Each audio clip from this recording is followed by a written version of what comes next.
fundamental, ¿no? O sea, lo elemental, digamos, de la clase, que son los objetivos, por qué y cómo es que se da esta contaminación y con qué tipos de bacterias son las que predominan, ¿no? Como les digo, es una clase bastante interesante.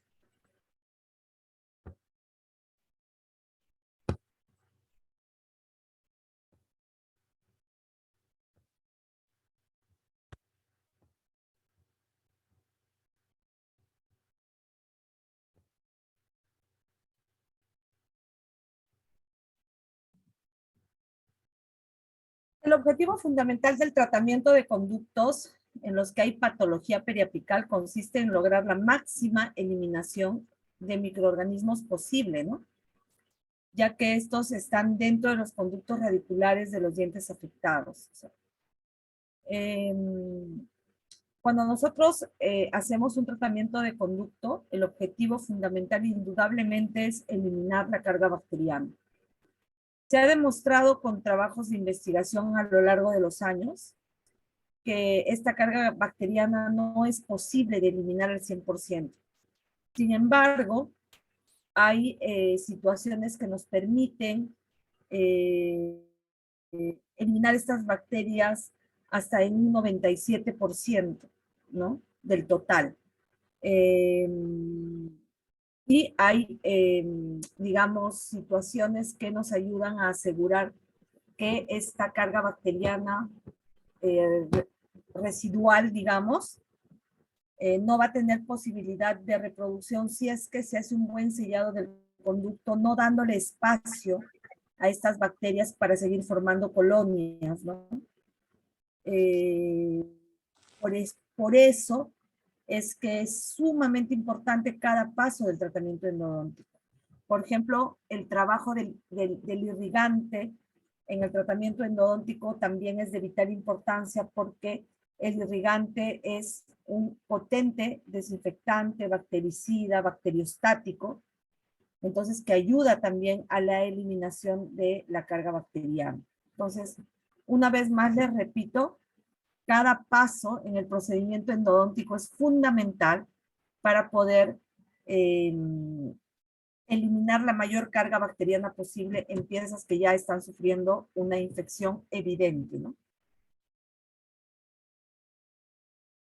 El objetivo de la microbiología es comprender las actividades perjudiciales y o beneficiosas de los microorganismos y mediante esta diseñar la manera de aumentar sus beneficios o reducir los daños que causan, ¿no?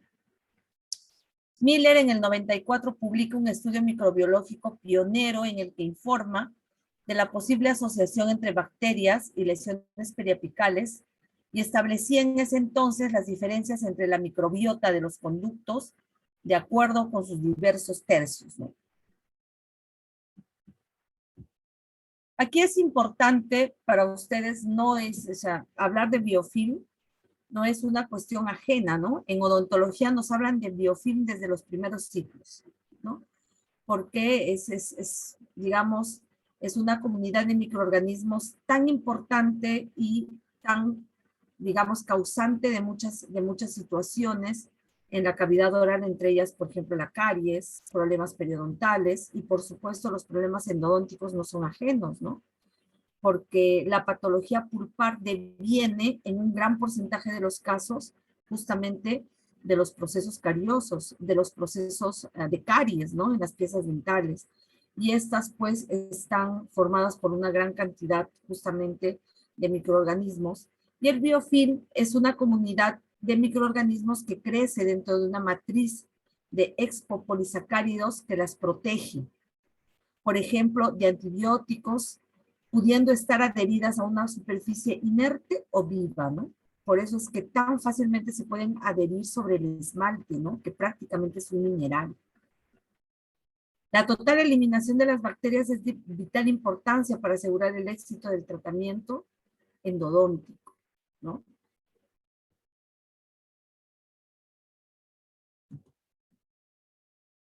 ¿Cómo se forma el biofilm?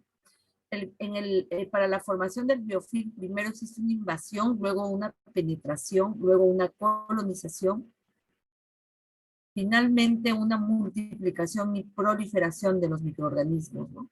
Vencer los mecanismos de defensa del huésped eh, es relativamente sencillo, ¿no? En este tipo de casos porque basta con que el paciente tenga un poco de mala higiene, o sea, un índice de higiene realmente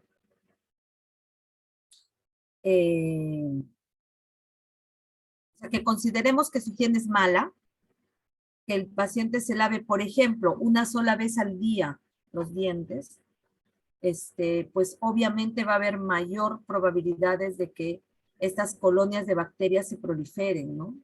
No solamente se proliferen, sino obviamente se formen y se proliferen causando un daño terrible en la cavidad oral, tejidos duros como los dientes, pero además principalmente a nivel pulpar, ¿no? Originando problemas pulpares que luego devienen en infecciones pulpares, evidentemente, y perirradiculares que muchas veces son difíciles de combatir.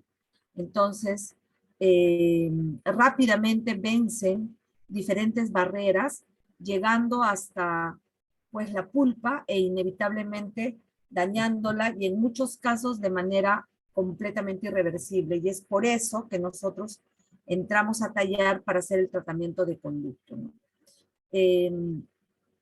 En investigaciones como las de Peters y colaboradores, mire, se comprueba que existe invasión de bacterias dentro de los túbulos dentinarios, que debido a un amplio lumen permiten la penetración de una enorme cantidad de bacterias.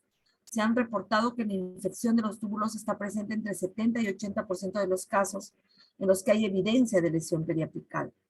Siqueira demostró que la penetración de las bacterias dentro de los túbulos puede alcanzar hasta 300 micrómetros de profundidad dentro de la dentina, ¿no? Entonces, evidentemente aquí estamos en una fotografía de gran aumento, en donde se puede observar cómo están presentes las colonias bacterianas, ¿no? Perfectamente adheridas en la dentina y cómo es que se ha demostrado que dentro de estos túbulos dentinarios estas grandes colonias se adhieren cuando hay infecciones bacterianas, ¿no? Mientras que las bacterias presentes en los conductos radiculares permanezcan en forma planctónica, su eliminación es más sencilla, pero cuando se organizan en conglomerados denominados biofilm o biopelícula, que se adhieren a las paredes dentinarias, se sitúan en los istmos de los conductos, en los conductos laterales y dentro de los túbulos dentinarios, en donde su eliminación resulta mucho más compleja. Todos los estudios nos demuestran que su completa eliminación es tarea, realmente es una tarea muy, muy complicada, ¿no? Por eso es que la endodoncia se vale de varios mecanismos, como la irrigación, ¿no? La desinfección intracanal, la instrumentación eh, no conservadora, ¿no? O sea, es decir, preparamos tanto el conducto de modo que lo ampliamos, de modo que eliminamos pues dentina en la que pueda haber colonias, pero como se ve en los estudios, ingresan en los túbulos dentinarios, como van a ver en una fotografía más adelante, de forma gráfica van a entender cómo es complicado eliminar esta carga bacteriana, ¿no? ¿Cuál es el rol de los microorganismos en la patogenia de enfermedades pulpares? Pues los microorganismos desempeñan un papel importante como iniciadores y contribuyentes significativos de la enfermedad inflamatoria de la pulpa dental y tejidos periapicales. Sin ellos, no habría trastornos endodónticos, ¿no? Evidentemente, la carga microbiana es la gran responsable de este tipo de lesiones a nivel pulpar y a nivel periapical, ¿no? Las infecciones pulpares devienen en problemas periapicales en donde existe gran presencia de carga bacteriana. Tener este sistema de conductos es también una gran, digamos, desventaja al momento de hacer el tratamiento endodóntico y pretender eliminar toda la carga bacteriana, porque imagínense ustedes cómo es que esta carga bacteriana, esta gran cantidad de bacterias, ingresan en todos estos túbulos, perdón, en todos estos conductillos, ¿no? en donde evidentemente nosotros a través de la instrumentación no vamos a ingresar.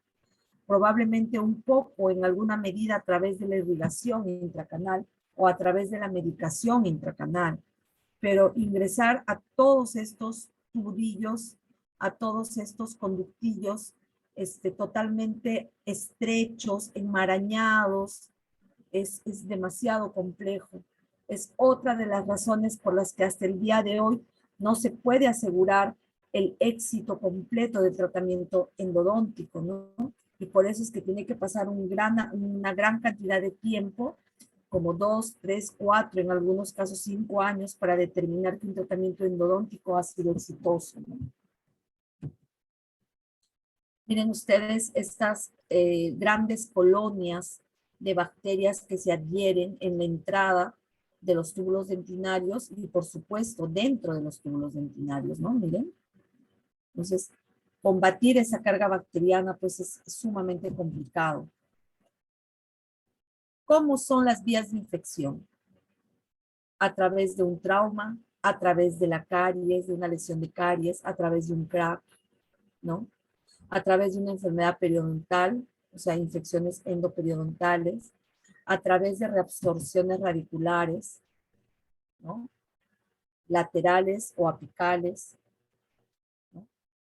Incluso cuando hacemos una cavidad para hacer una restauración con resina, muchas veces ingresamos más de lo debido haciendo un contacto con la pulpa y nosotros también llevamos esta carga bacteriana hasta esta zona, que ustedes saben perfectamente que esta carga bacteriana está muy presente en la saliva, ¿no? Entonces, evidentemente, la pieza dentaria y la pulpa, por ende, la pulpa está en constante riesgo de ser infectada con este tipo de bacterias, ¿no? Miren cómo una lesión pequeña, muy pequeñita de caries, aparentemente inofensiva, inocente, puede trabajar a nivel de ingresar hasta la dentina y a través de los túbulos dentinarios, toda la carga bacteriana va llegando hasta los cuernos pulpares, ¿no? Teniendo una gran vía de ingreso y por supuesto provocando una gran infección, ¿no? Miren, acá les decía cómo de forma gráfica los microorganismos ingresan en los túbulos dentinarios y miren, en este corte transversal se puede observar cómo estos microorganismos ingresan a tal nivel que ni con una excelente preparación biomecánica, es decir, con un ensanchamiento del conducto, podemos llegar a eliminar toda la carga bacteriana. Díganme ustedes, ¿cómo eliminamos ahí? ¿Cómo eliminamos esa carga bacteriana? La única forma de hacerle frente es haciendo un sellado hermético con la obturación del canal radicular, de modo que podemos hacer que esta colonia ya no crezca, ya no avance más y por el contrario hacer que, digamos, en una forma sencilla de decirlo, mueran, ¿no? Estos microorganismos y probablemente ganemos esta pequeña batalla. Pero miren cómo viajan los microorganismos a través de los túbulos dentinarios, ¿no? Siendo una situación presentándose para nosotros los endodoncistas una situación realmente adversa, ¿no? Les decía que las restauraciones temporales deficientes, sobre todo cuando se utiliza material que ya no debe ser utilizado como el eugenato, se ha demostrado a través de muchos estudios de investigación que producen una gran filtración, ¿no? Por eso es que ya no se utilizan, ya no se deben de utilizar. Es otra vía de ingreso, ¿no? ¿Cuáles son, digamos,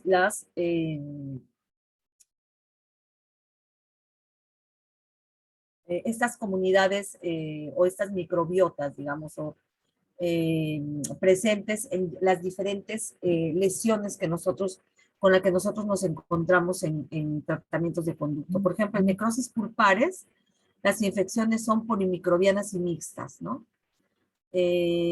Dice, se aíslan un promedio de 6 especies antibacterianas, llegando hasta 12 a 15 especies en procesos agudos, ¿no?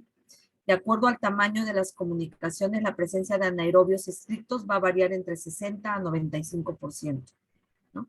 Bueno, también, como sabemos, el gran porcentaje de bacterias presentes en infecciones dentales son anaerobias, ¿no?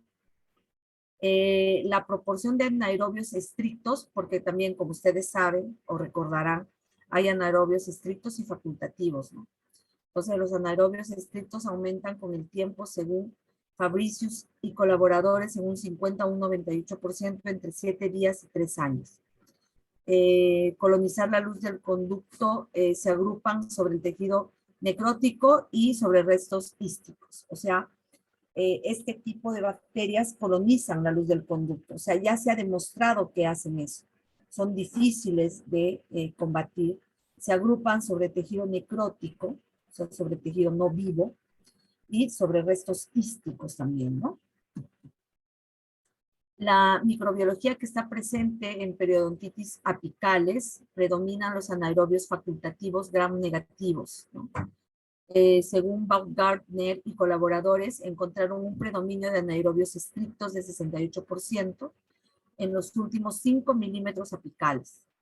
Las nuevas técnicas de identificación han podido obtener muestras de especies que no estaban relacionadas con patologías pulpares, ¿no?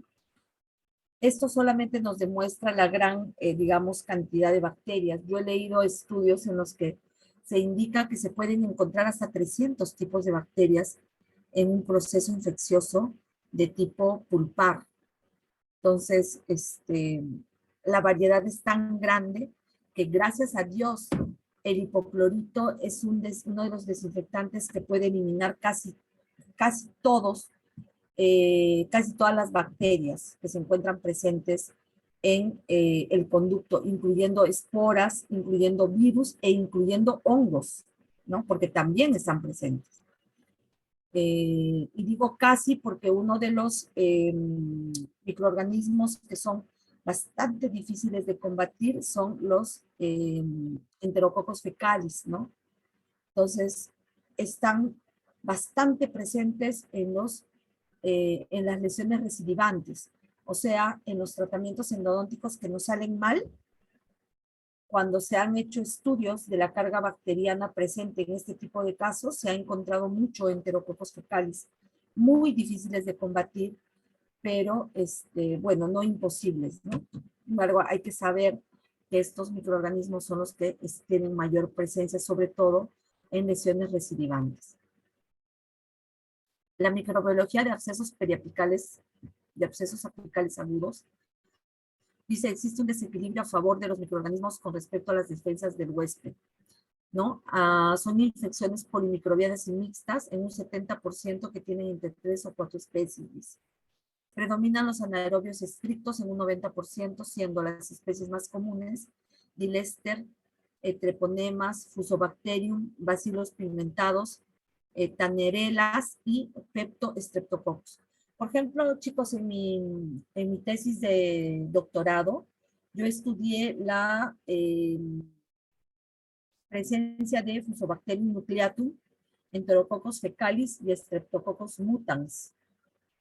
De estas bacterias que son bastante, digamos, predominantes en infecciones bacterianas tipo caries, que es de donde generalmente deriva el problema pulpar, los Fusobacterium nucleatum reaccionan bastante bien al medicamento de, ¿cómo se llama? Hidróxido de calcio. O sea, es decir, a lo que me refiero es que el hidróxido de calcio las elimina bastante bien, ¿no? Lo mismo pasa con el Streptococcus mutans, pero no así con el Enterococcus fecalis. El Enterococcus fecalis es mejor eliminado con la pasta de Hoshino, ¿no? Que todavía en el Perú no se usa muchísimo, no se usa mucho, pero ya está entrando con algo de fuerza esta medicación intracanal, ¿no? Un trabajo bastante interesante de cómo Estos microorganismos se comportan frente a algunos elementos que podemos usar como medicación intracraniana, como medicamentos, ¿no?